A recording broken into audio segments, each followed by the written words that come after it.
Mkasa huo uliotokea usiku, ingawa wazima moto wa serikali ya kaunti ya Samburu walifika haraka na kuzima moto huo kabla haujaenea kwenye maeneo mengine ya biashara. Hakuna mtu yeyote aliyejeruhiwa kwenye mkasa huo.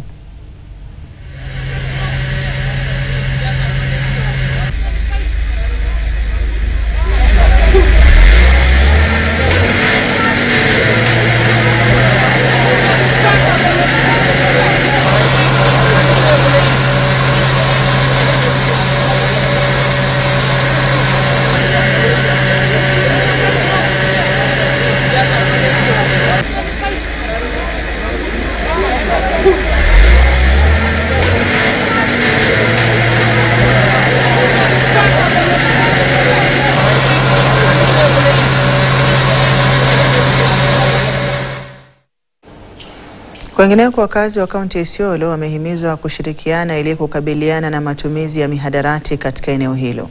Uraibu huo unatishia kuathiri pakubwa maisha ya vijana, wengi wao tayari wakiwa wamejiingiza kwenye matumizi. Wakizungumza kwenye hafla ya michezo ya soka iliyoandaliwa na mamlaka ya Nakada katika shule ya sekondari ya wavulana ya Isiolo,